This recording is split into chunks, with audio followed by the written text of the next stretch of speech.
Let's record.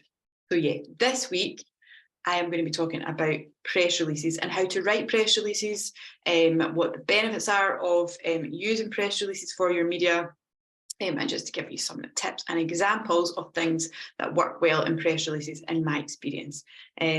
So I guess where to start is, what even is a press release? And press release, news release, media release, it can be called any of these things, but it's basically just an information page which gives you all of the key information that you want to be covered in a media story. So it's as simple as that. You just put everything down on that piece of paper, on that, online piece of paper, that you want the media to know and report on, the story that you're telling them. So a lot of people, like in modern day media, where we've got so many other media tools and channels now, but a lot of people still think press releases are quite old-fashioned, and I probably would say they're a bit more traditional than old-fashioned, but they still work as far as I'm concerned. Actually, when I started as a local journalist, press releases used to come into the newspaper through fax. They would come in by fax machine and we would sift through them. Nowadays, of course, we've got much more technology to help us. So I don't think they are old-fashioned. They're like a traditional, simple way of getting your messages across, and they absolutely still have their place, if you ask me. And why? Because journalists are more time-pressed than ever. So the easier we can make it for them to use our story, the better. They don't have time to be coming out to your shop or your cafe to meet you and chat to you for an hour. They don't even really have time probably to ring you for like a 20-minute chat sometimes. So the one way we can help them, if you like, and make it easier than ever, is by providing them with sort of a well-written, ready-made batch of information that they can literally just use to quickly get that piece online or in the paper without too much fuss or work. Now, I'm talking about your just average sort of day-to-day stories, not obviously exclusive scoops, breaking news, serious news, I guess, but more if we're looking at it like news about your business. So we want to make it as easy as possible for the journalist to use what we're telling them. So I'm going to show you an example in a bit, but the key things about when you're writing a press release, in my view, are the following. So we need to make it clear and direct. We need to write as concisely as we can, short sentences so that it's not confusing, so that we're not going round the houses. Always assume that you're talking to someone who doesn't really know anything about what you're telling them. So you have to write it in a way that's very clear. That might feel a bit obvious because you know what you're talking about, but you have to explain what things are. Don't use too many acronyms. Don't use too much techie jargon that your average person wouldn't know. So that's the first thing, make it clear and concise and direct. Make it interesting. We have to try and write in as engaging a way as possible, and make sure that we're pulling out the most interesting points. What are the things that the media and the public are going to be most interested in? So we need to pull these points out, and it's about being engaging and interesting. I wouldn't necessarily say it's about being creative in the way that we write. We want to write in quite a factual way. So it's not necessarily like coming up with a fanciful, creative way of writing. It's just about how we deliver the information in the most interesting, engaging way possible. Make it flow. So it's a kind of like a bit like a story in that we need to have different parts of it. We need to have a starting point, the middle, main info, and then an end point. And we want it to flow so that it all makes sense. We want, it to flow in an order that feels sort of like it makes sense to the reader. We don't want to be jumping about too much, going from, you know, well, this happened 10 years ago and then back to the modern day, and then 5 years ago they did this. We just want to make it all flow in a way that feels natural and organic. Let me just do a quick check in to see if anybody has asked any questions. So another key thing that I've already spoken about in previous sessions is that we need to have a news hook. We need to, before we even write the press release, think, what is it about what I've got to say that is particularly newsworthy? And what we think is interesting as business owners isn't always newsworthy. It isn't always sort of a news hook that is strong enough for the media to pick it up. So we have to really be quite sort of brutal and honest with ourselves about, is this newsworthy enough? Why should people know this? Why would the media share this with people? So when we're writing our press releases as well, it can't just look like an advert for our businesses, because then what will happen is you'll just get someone from the advertising team ringing you and saying, oh, well, we've got this advertising opportunity, and they won't use it in the editorial team. They won't use it as a story. It's got to feel like a news story. Otherwise, it's just going to read like an advert. They're not going to use it, and you're probably going to get tapped up for money from the advertising department of the newspaper. So I'm going to show you. I'm going to share my screen and walk you through a press release that I've written in the past. So this is for one of my clients who were launching a wellbeing app, and I'll just talk you through. This was basically probably the first, and I've done a few since, that was launching the concept of the app, what it was all about, what it was hoping to achieve, who was involved, and obviously just doing it in a way that appealed mainly to like business media. So we can talk through the different points of it. First of all, the heading is always important, obviously, because we want it to get people's attention straight away. We want to pull out the main points of what we're saying, but as concisely as possible without too many words. So for this one, new UK mental health startup. So we're saying straight away, this is new. This is something you should be interested in. We're saying UK because they want to know it's a UK product. Mental health startup. So we're saying what it is. New mental health startup launched by TV couple. So there again, we've got a bit of a hook there, because the media are thinking, right, wait a minute, who's the TV couple? Plans to rival Headspace and Calm. So we're actually making it quite bold, quite a big statement that will make people think, make the media think, all right, hold on, I feel like I want to read a little bit more about this. So in the heading, like, don't try to be too creative or wordy. Do you know what I mean? Like, the point is to try and get the what you want to say across as clearly as possible. And I think sometimes when people try to be too clever and almost like, it's almost trying to have a bit of a riddle for people to figure out. So instead of like having it like a riddle where they've got to try and figure out what it actually means and trying to be too creative with it, just literally say what it is. Say what it is that you want to say. Then what I always do is, after my heading, I would have the bullet points here. So this, you can sometimes just have 2, 3, it just depends how much you've got to say. This is where I would sort of have a secondary like grouping of information, just in case the media don't read the whole thing. So within this, I would have like the top maybe 2, 3, 4 main takeaways that I want the media to get from this. So the name of the app, Shura, is to provide more wellness tools than any other wellbeing app. So that's again another bold statement. This is saying why you should take notice of this. So also that it's hit the top 10 global Apple downloads chart. So people are talking about this, people are using it. It's a big deal. This is what we want the media to know.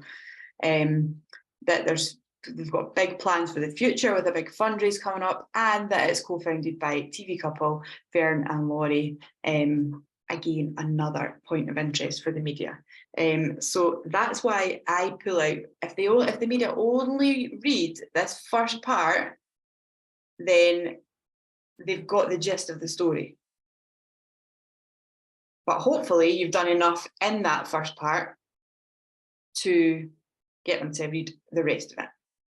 And so the main body of the press release tends to basically elaborate on these top points, just in a bit more detail, with a bit more information included. So again, we're just talking, I'm not going to read through the whole thing, but we're saying essentially the same thing for the first few paragraphs. That this new mental health startup has been launched by TV Couple, that it's got big plans, it's going to provide more on-the-go wellness tools than any other, it's already been downloaded by lots of users, and that it's going to be doing fundraising. So then I've started to elaborate a little bit on the fundraising, what they're going to use that for. Then we're talking about the app. What is it all about? Who's it being created by? How have they done it? Why have they done it? When did it launch? A little bit about the timings, a bit about what the app actually contains within it. And I guess what I would say is, write as directly as possible. Like, don't write in roundabout ways. Get to the point as quickly as you can. So for example, Shura is set to provide more on-the-go wellness tools than any other wellbeing app. Done. You know, there's a million and one other ways you could say that in a longer way, but what we want is just for it to be nice and direct. Also, really important is to keep it factual. So try not to use like emotion-based words, or describing words. You know, if I was to say, the fantastic new wellbeing app, that would lose credibility a bit. It's too OTT, it's not factual enough, it's too ingrained with emotion. Or try not to put in things like life-changing or wonderful, or just keep it to the facts of what is the sort of basis of what's going on here. That is what you want to do. Keep it to the facts. Otherwise, again, it sounds too much like advertising. It sounds too pushy. It sounds too forced and constructed almost. Another thing is, use stats if you can, or anything, any kind of information or stats that back up what you're saying and help put it into context. So obviously here, I've put in some stats right from the top, right from the start. They hit the top 10 global Apple downloads chart. They want to raise X amount of money. And then again, I've even topped it up with the number of downloads in that first week alone. We've got, look, how long people have been in a certain business for, like how much they've invested, without necessarily having to say specifically how much. We can allude to it. So stats are really, really important. So if you've won an award, for example, in your business, like instead of just saying, oh, we won an award, it was like a national award, which is good in itself, you can say more than 1,000 people entered these awards, or whatever it might be. And also, I guess another thing is to include any firsts, any notes of interest. So again, this is why we wanted people to know that it's new, it's all brand new, and it's going to be the first app to do this, to include all these wellness features in one place.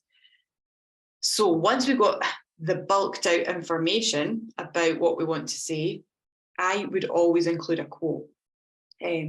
So when you're writing a quote for yourself, or as a PR for a business, sometimes you write quotes on behalf of other people. If you're writing it for yourself, imagine yourself saying it, so that it's written in your kind of language and it comes across in a bit more of a real way.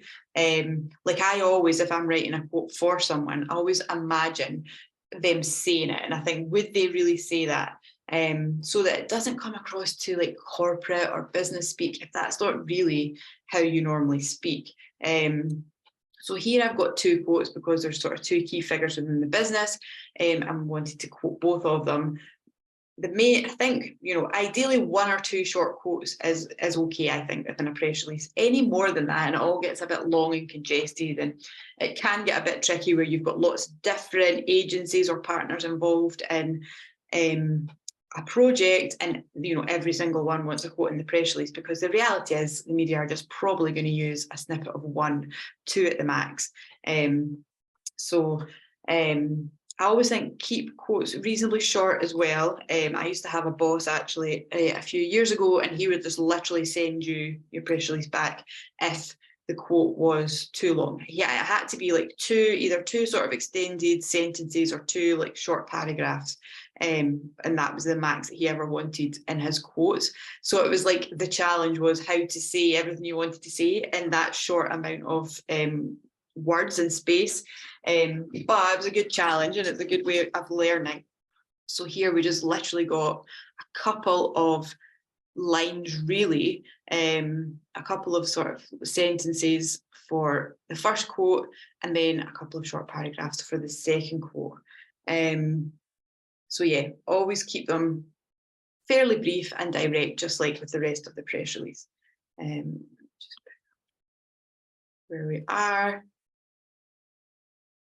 And then we always have a way that the public can contact or can find out more, and we always have how the media can contact you as well. Images as well. I would always include a picture caption and make it just clear what it is that you are including in terms of what's in the image that you're sending. So it is always best to include some kind of image, picture to go with your press release. So whether that's something that ideally demonstrates, or illustrates what you're talking about, like if it was your new premises or you winning an award or whatever, or even just a photo of you. So it's something that the media can use alongside the story. They're much more likely to run a piece that's got that visual element about it as well. And then we always just include the caption at the foot of the release just to describe what exactly is in the image. And then once you've got all that, once everybody that needs to be happy with it is happy with it, then you're good to go, and you're ready to send it out to your media contacts. And the next session that I do is going to be about finding media contacts. So that is the next part of the puzzle, the next part of the jigsaw. And then you basically hope that they use it. And actually, if I'm going to show you this, sometimes they use it completely word for word, as you'll see from the press release that I just showed you. This Startups magazine used not only the body of the text as we wrote it, but also pretty much the headline as well. So sometimes they run it word for word, which is amazing. And that's like the holy grail. Sometimes they come back and ask follow-up questions, which is all good. Actually, after this piece, they came back and asked some questions, which we then answered, and that turned into a bit more of a deep dive piece. And then sometimes, basically, depending on the circumstances, they just use little snippets of it as part of a bigger piece. So for here, we were doing an interview with the Daily Mail, and of course, there was lots of other things spoken about. But when you go down a little bit, it talks about Shura.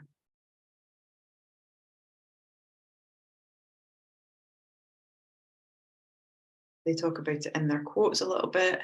And here they talk about health and well-being, how they designed all the features, and then they've got some of the information from the press release as well. So sometimes it's just about making sure that the information has been handed over to the person that's going to be writing the story, because it makes their life so much easier. It means you're so much more likely to A, get coverage, and B, get coverage that is accurate and is more along the lines of what you want people to read. So yeah, that's mainly what I wanted to cover today. That's press releases. I hope you found it useful. As always, if you've got any questions, if you're watching this back and you've got any questions, drop them in the comments and I'll happily come back to you, or send me a DM, of course. As always, if you want to have a PR power hour, then we can just literally like power through a press release for your business, get it all drafted up, or we can work through a PR plan for your business, talk through some ideas, and come up with a bit of a plan. So I offer that, and I'll put a wee link in the comments for you to book that in if it's of interest. So I'll be back next month, second Tuesday in October, to talk about how to find media contacts. So I shall hopefully see you then, and yeah, have a great few weeks until then, and I will see you soon.